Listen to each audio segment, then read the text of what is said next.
Ya, shalom, selamat malam teman-teman, di mana saja teman-teman berada.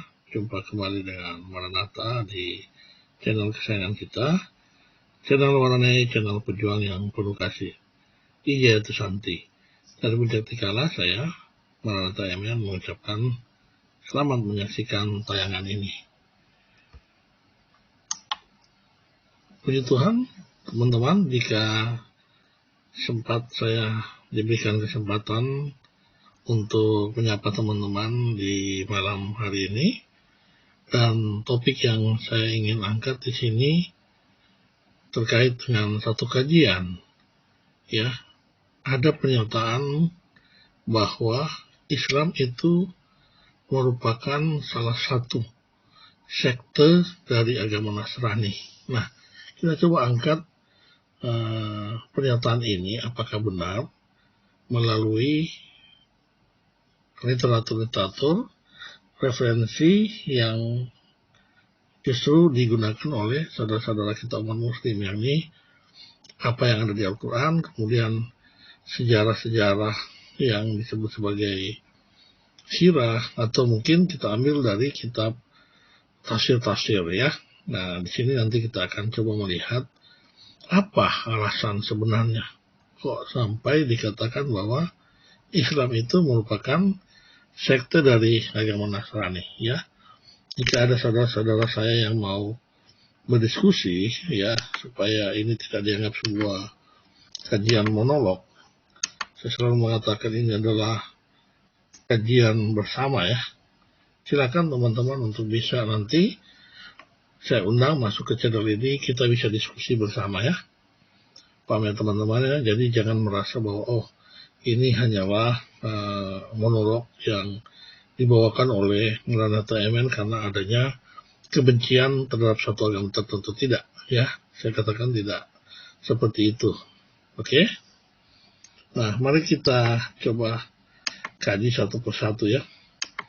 Teman-teman mungkin saya pernah ajak untuk membahas satu pernyataan dari seorang ulama besar umat muslim ya, yang saya juga sendiri respect terhadap dia.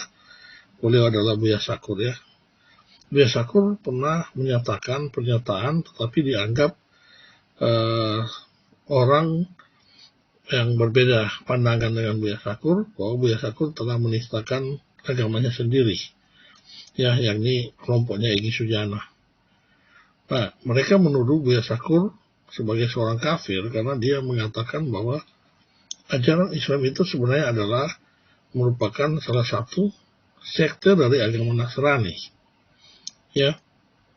Kemudian saya sudah luruskan bahwa pemikiran kenapa Egy Sujana dan kawan-kawan mengatakan seperti itu karena mereka salah mendengar. Buya Syakur tidak pernah mengatakan seperti itu. Yang Buya Syakur katakan seperti ini teman-teman yang ada di layar. Ya. Kemudian dari situlah maka dugaan-dugaan orang Mekah.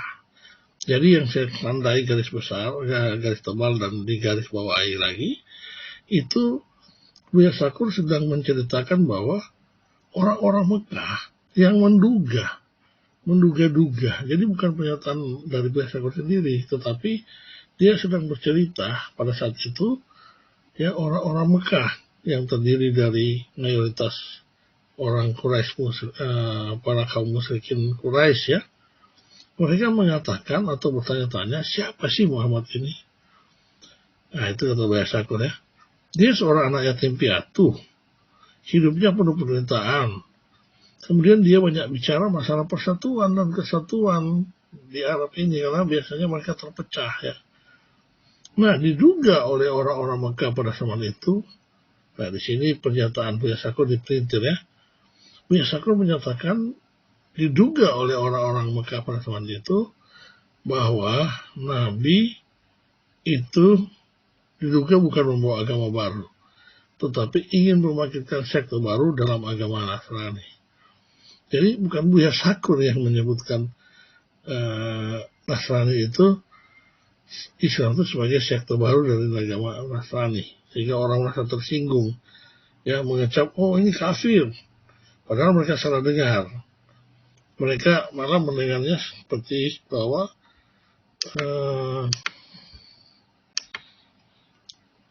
Buya Syakur yang mengatakan bahwa Islam itu sekte agama Nasrani. Padahal Buya Syakur sudah mengatakan ini loh alasannya. Nah, kenapa dugaan-dugaan orang Mekah yang dikatakan oleh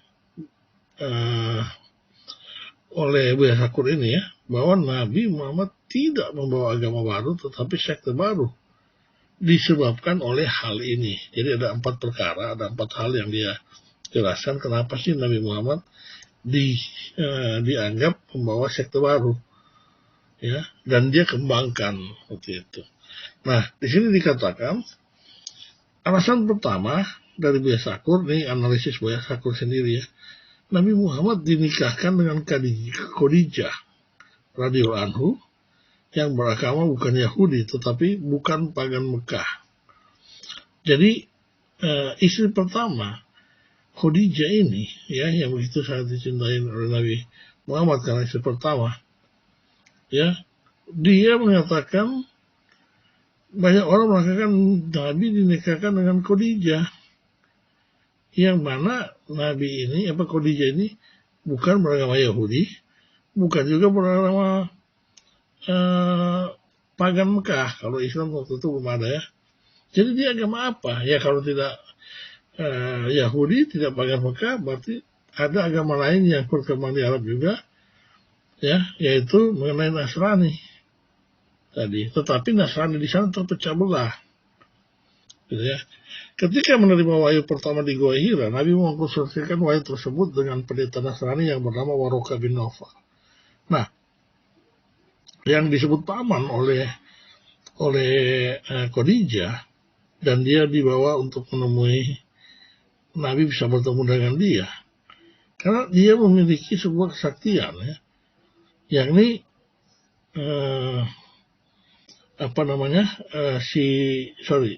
saya ini Warokah bin Nawfal ini pertama dia juga ahli dalam berbahasa Arab, dan yang kedua dia adalah orang Kristen di sana ya. Nah biasanya kalau di daerah Irak itu di ini ya, Mesir Koptik ya, disebut Koptia ya. Nah, kemudian ada Warokah bin Nawfal di sana yang sudah beragama Nasrani, yaitu yang dugaan Buya Syakur ya. Yang ketiga adalah ketika sahabat-sahabat Nabi Muhammad ditindas oleh orang Quraisy ya, jadi dia sempat ditindas, dia mengungsi teman-teman. Dia terpaksa harus diungsikan. Dan dia dipindahkan dan diamankan ke Habasyah. Nah di Arab sana, Habasyah ini kalau nggak salah di daerah dekat Yemen. Ya Arab Selatan ya. Ini orang-orang itu diungsikan, dihijrahkan supaya selamat. Ya. Jadi mereka diamankan ke Habasyah. Kepada orang-orang Nasrani yang ada di sana itu di Habasyah. Ya, pusatnya Nasrani pada saat itu ada di Habasyah. Nah yang keempat, dia juga mengatakan ketika Nabi Muhammad selesai menaklukkan kota, ya, dia ingin menghancurkan berhala yang ada di dalam Mekah, ya, dalam ya, itu Mekah itu Ka'bah ya, yang disebut Ka'bah sama orang Muslim. Nah di situ dia Nabi Muhammad bisa menaklukkan kota. Begitu dikuasai, Nabi Muhammad perintahkan semua 80 berhala harus dimusnahi. Jadi bukan cuma orang yang dibunuh, tapi semua yang sudah dijadikan berhala. Ini benar ya, karena bisa jadi mereka lama nanti untuk keluar lagi berjalan orang Israel ini bebas dari tanah Mesir, sehingga ketika mereka sedang dikejar-kejar oleh gembala, bahkan mereka tertidur lagi, ya, bahkan mereka masih makan, masih minta lapar gitu. Ya, jadi disitulah dia Nabi Muhammad menguasai Mekah, tetapi 480 berhala yang ada di sana tidak langsung dimusnahkan. Ya, nah, itu dimusnahkan semua. Tetapi di situ ada gambar Yesus, kata Buya Syakur. Ada Siti Maryam yang sedang mengenal Nabi Isa. Ketika mereka ingin menghapus gambar itu, Nabi mengatakan, nggak usah, biarkan saja, jangan dihapus. Ya, cerita itu ada di Akbar Makarahil Wahidi ya. Kenapa gambar Nabi Isa tidak boleh dihapus? Karena berhala boleh ditumbangkan, Nabi Isa tidak boleh. Ada apa? Nah, ini yang menjadi pertanyaan orang-orang. Bisa jadi Nabi ini sedang tidak membawa agama baru, tetapi sedang mengembangkan sekte baru dari agama Nasrani. Nah, ini Buya Syakur menjelaskan alasannya ya, bukan teman-teman paham, bukan Buya Syakur yang menyatakan, tetapi dia mencoba menggali kenapa orang-orang itu mengatakan seperti itu. Ini versi dari lain dari cerita Buya Syakur. Nah, sekarang kita coba melihat dari versi yang nanti saya coba kaji dari beberapa sumber dan saya bawakan di sini ya. Tapi sebelumnya saya coba membahas dulu sekte itu apa sih? Kok Buya Syakur menyinggung bahwa sekte Nabi Muhammad tidak membawa sekte baru, tetapi dia hanya mengembangkan sekte yang lama. Nah, itu dia disebutkan seperti itu. Nah, sekarang pertanyaan, sekte itu apa? Berdasarkan Kamus Besar Indonesia, sekte adalah kelompok orang yang mempunyai kepercayaan atau pandangan agama yang sama, kemudian mereka memiliki perbedaan dengan sekelompok yang lain, ya, yang lebih lazim diterima oleh para penganut agama tersebut. Jadi agama itu masih tetap besar. Sempalannya ini mereka ingin keluar dari organisasi itu, mungkin saya rasa itu juga nggak masalah. Keluar kan, nanti dia bisa mendapatkan pelayanan dari ini yang lain gitu. Ya, paham ya teman-temannya. Jadi di sini dikatakan sekte itu sekelompok orang yang mempunyai kepercayaan atau pandangan agama yang sama, ya, yang berbeda dari pandangan agama yang lebih lazim. Nah, itu dari Kamus Bahasa Indonesia. Kemudian ada juga istilah bidat. Ya, ternyata bidat itu bukan istilah agama istilah di dalam bahasa Indonesia. Bahasa Indonesia tidak mengenal bidat. Yang dikenal adalah bidah. Ya, kalau dicatur tuh, buat catur itu namanya bidah.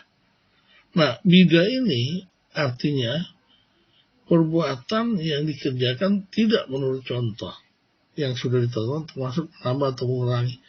Dia mengikuti ajaran sebelumnya, tetapi dia tidak mengikuti perbuatan-perbuatan itu, ya, tidak menurut contoh yang sudah ada, termasuk dia tidak menambah atau mengurangi. Nah, ini ada sekelompok itu yang disebut bidah ya. Tetapi mana yang positif, mana yang negatif? Kalau saya melihat sekte itu masih positif, ya. Tetapi kalau sudah bidah itu adalah, atau bidat disebut orang-orang yang menyesatkan, seperti itu. Terlanjut ya teman-teman ya. Saya mau bawa teman-teman dari beberapa versi yang mengatakan, oh ternyata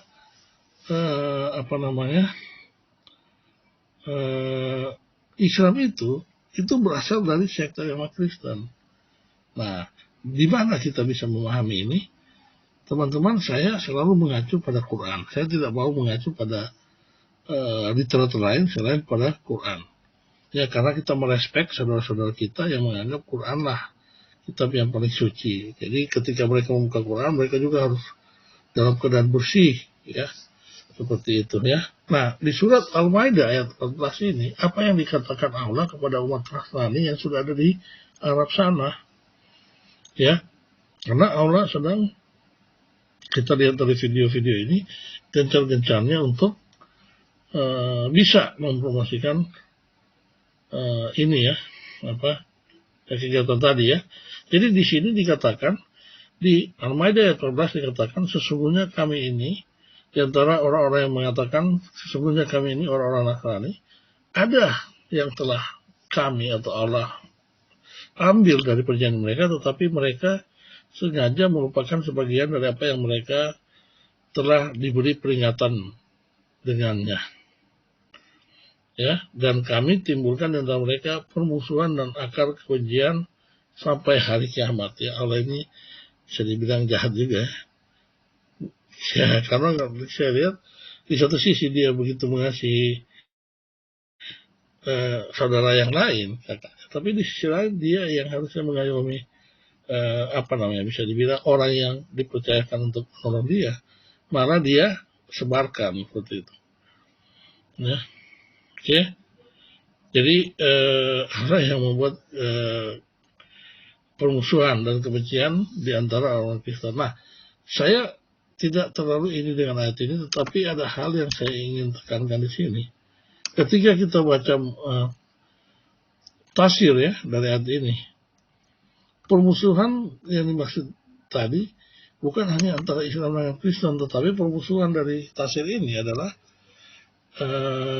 permusuhan antara Nasrani, ya, tiga ini ya, tiga kelompok ini ya, kita tadi sudah bahas.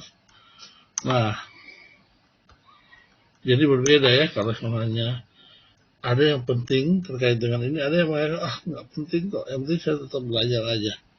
Tapi kalau saya suruh hadir, ya mungkin saya belum sempat bisa memastikan seperti itu ya. Paham ya teman-teman ya? Nah, di sini menurut tafsir yang ada, ini tafsir dari Universitas Islam Madinah. Nama penafsirnya ada Subdadud Syekh Dr. Muhammad Sulaiman ya. Jadi dia yang mudaris dari ilmu tafsir, jadi semacam pimpinan kedekan dari ilmu tafsir untuk Universitas Islam Madinah. Apa yang dikatakan tadi, disinilah di ayat ini ditafsirkan bahwa yang dimaksud dengan orang Kristen, orang Nasrani yang muncul belakangan ada tiga. Satu, kelompok Yakubiyah. Nah, ini teman-teman harus catat. Yang kedua, kelompok Nasriyah, dan ketiga, kelompok Malakaniyah. Seperti ini ya. Jadi ada tiga kelompok ya. Yang mana mereka ini adalah kelompok besar di dalam agama Nasrani pada saat itu, pada sahabat Nabi Muhammad baru melepaskan kegiatan sebagai seorang pimpinan ya, seperti itu ya. Oke, saya lanjut teman-teman. Jadi apa yang kita bisa lihat dari tafsir ini, tiga kelompok Kristen yang besar yang terpecah belah yang ada di Arab ini, yakni pertama Yakubiyah, kedua Nasriyah atau sering disebut Nestoria, dan ketiga adalah Malakaniyah. Nah, ini tiga sekte Nasrani yang ada di dalam ayat tersebut. Teman-teman paham ya?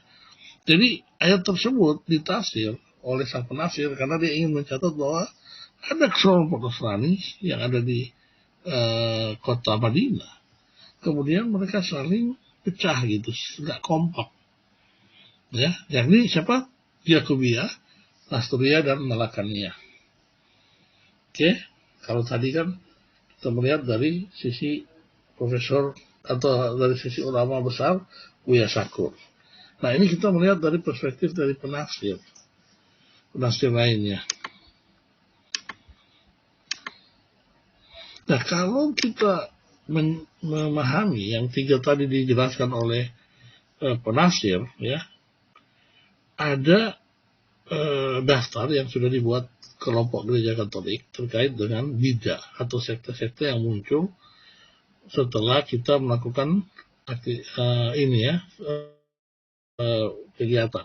Nah, yang pertama itu yang mirip dengan yang disebut Yakubiyah, yang disebut golongan Arab, bisa ambil dari literatur Wikipedia ya. Yang kedua kelompoknya itu namanya Nasriyah. Tadi Yakubiyah, Nasriyah ya. Nah, mungkin Nasriyah itu yang kita tahu itu ini ya, Nasriyah ini yang nanti menjadi berkembang yang sebenarnya Nestorian itu ya. Kalau kita lihat dari daftar bidat-bidat Tritunggal oleh gereja Katolik ya, mereka memasukkan Nestoria sebagai sebuah gereja yang sesat. Jadi Kristen-Kristen Nestoria itu adalah dalam tadi di list tadi tidak banyak, tetapi mereka yang ada itu tidak secara regulasi undang-undang di Indonesia mereka tidak pantas seperti itu ya. Nestoria. Nah, yang ketiga pertanyaannya, Malakaniyah saya nggak ketemu di dalam referensi selain untuk Yakubiyah dan Nasriyah tadi. Tapi yang ketiga itu, kelompok yang ketiga adalah Malakaniyah. Siapa kelompok ini? Nah, saya cari literatur yang lain ya. Ternyata saya nggak menemukan. Saya menemukan justru di sebuah artikel di Republika. Dia mengatakan bahwa akhirnya agama Kristen terpecah menjadi 3 golongan. Nah, golongan pertama apa dikatakan ini? Mereka meyakini bahwa Yesus atau Tuhan pernah bersama mereka sebagai manusia, bersama manusia, sampai pada masa yang dikehendaki. Biasanya 1 bulan 2 bulan, dari 1 minggu 2 minggu ya. Kalau 1 bulan itu udah lama kali ya. Nah, tadi Tuhan bersama kita. Mereka adalah golongan Yakubia. Nah ini ya, tadi sudah ada Yakubia ya. Kalau menurut referensi ini di Republika, ternyata mereka ambil dari tulisan ini dari riwayat atau dari kasut juga yang dibuat oleh tadi yang Bapak tadi ya. Tapi kalau di gereja-gereja Katolik ini dianggap untuk yang golongan Yakubia ini sudah dianggap sebagai sesat. Ya. Nah, ini ada golongan pertama yang ada di dalam kondisi di Arab sana. Oke, kita lanjut lagi, boleh ya? Oke, kita lanjut lagi. Kok di sini? Nah, golongan kedua, tadi golongan pertama yang di Yakubia. Golongan kedua, mereka mengatakan tidak ada anak Allah bersama kita selama masa yang dikehendakinya, kemudian yang mengangkatnya. Mereka adalah golongan Nasriyah. Jadi dia tahu Yesus, tetapi mereka tidak mengakui bahwa Yesus itu sebagai anak Allah. Sama seperti ajaran-ajaran Muslim ya. Kemudian mereka bersama, mereka kehendaki dia telah mengangkatnya ke sisinya. Jadi orang Nasriyah percaya bahwa Yesus tidak pernah mati. Dulu dia pernah sama dengan dia, tetapi sekarang dia diangkat ke surga. Jadi di sini ajaran dia ini banyak mirip dengan ajaran-ajaran Islam. Mungkin bisa jadi karena pengaruh dari Waraka bin Nawfal. Seperti itu ya. Mudah-mudahan teman-teman paham ya. Oke. Nah, yang ketiga, kalau kita lihat dari sini, Nah,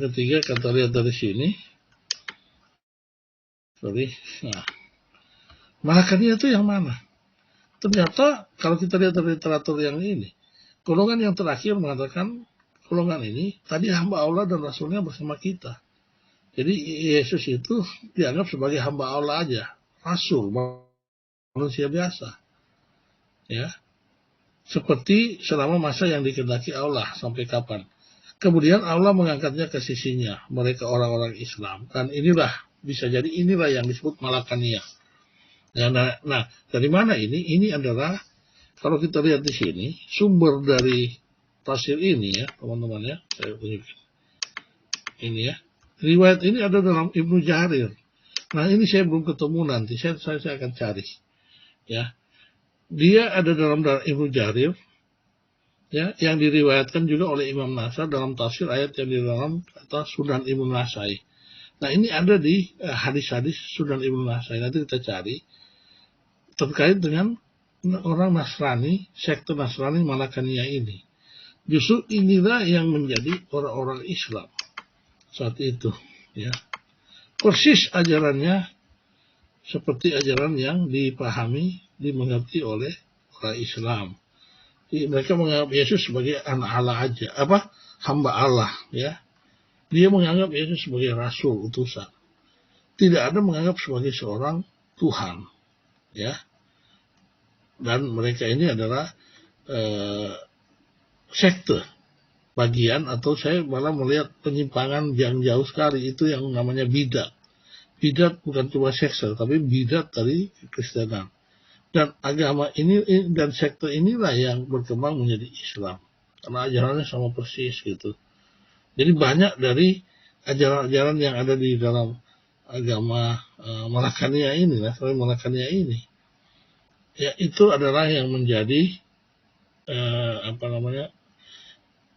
ajaran yang disebut sebagai Islam pada saat ini. Ya, jadi 3 tadi ya. Yakubiyah, ada Yakubiyah, ada Nasturiyah, dan yang ketiga adalah Malakaniyah ini. Kalau yang kelompok Yakubiyah dianggap sesat karena mereka mengatakan tadi Tuhan bersama kita selama masa yang dia, kemudian dia naik ke langit. Ya, mengenai konsep Tritunggal sebenarnya ini ya. Golongan yang tadi Nestoria ini yang kelompok dari kakeknya atau saudara sepupunya Khadijah yang kita kenal sebagai Warokah bin Nawfal. Ya, ini kelompok Nestorian ini. Nestorian ini menganggap anak Allah bersama kita, tetapi pada masa kemudian dia mengangkatnya ke sisinya. Dia masih menganggap Yesus itu sebagai manusia biasa, tidak sebagai Tuhan. Kalau yang sebagai Tuhan yang pertama ini, juga ini tidak menganggap sebagai Tuhan, tapi dia lebih mirip dia menganggap Yesus itu bagian yang pernah ada bersama kita. Seperti itu ya. Nah ini ya. Jadi kedua golongan ini memerangi golongan yang ketiga yang disebut Malakaniyah ini Muslim. Dan akhirnya sampai sekarang mereka saling membenci seperti yang ada disebutkan di dalam ayat QS ini ya. QS berapa tadi? Al-Maidah 14 ya. Nah, mana dia tadi? Ini Al-Maidah 14. Nah, saya mau ajak di sini teman-teman, di sini ada saudara-saudara kita yang ada di Rasyad, Roy Yukuku, Jessica, Edi Wioso, Rudi Muslim, ya. Silakan Pak Rudi Muslim. Nggak ada yang berani untuk masuk di sini, ya. Materinya kuno banget. Ya, ini memang kuno, tetapi di sini saya mau membawa alasan kenapa orang Kristen itu agama Nasrani itu atau Islam itu disebut sebagai sekte Nasrani, dan terbukti dari periwayatan Ibnu Jarir tadi, periwayatan Sunan ini ya, Sunan Nasai itu ternyata bahwa ajaran Islam memang terbukti kuat berasal dari sekte agama Kristen. Tapi saya lebih senang kalau saya bilang, atau harusnya umat Islam lebih bersyukur kalau dianggap sebagai sekte agama Kristen dibanding disebut sebagai sekte pagan.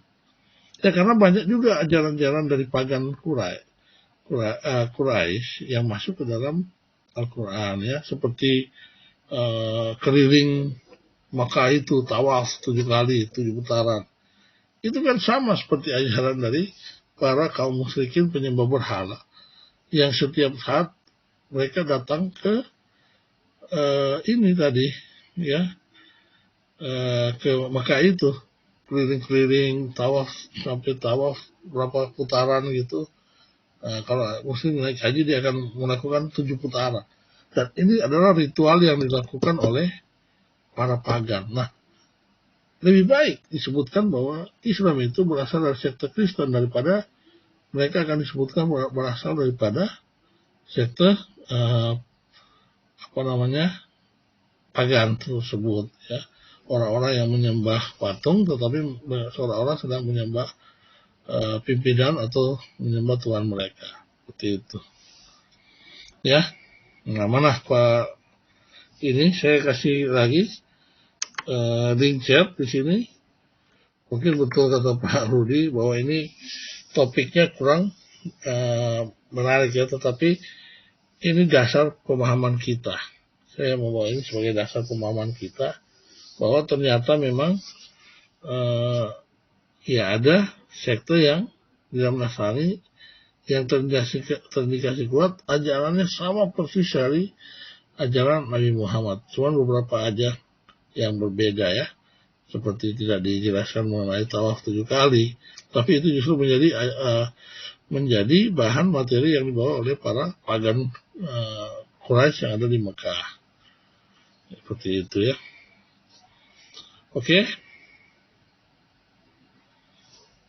Kalau Pak Rudi mungkin sudah bosan juga saya mendengar Pak Rudi nanti ya, tapi kalau ada teman-teman muslim lain yang ada di sini, silakan kita coba saling berdiskusi. Ya, ini saya mengambil dari literatur Anda, saya tidak mengarang-arang.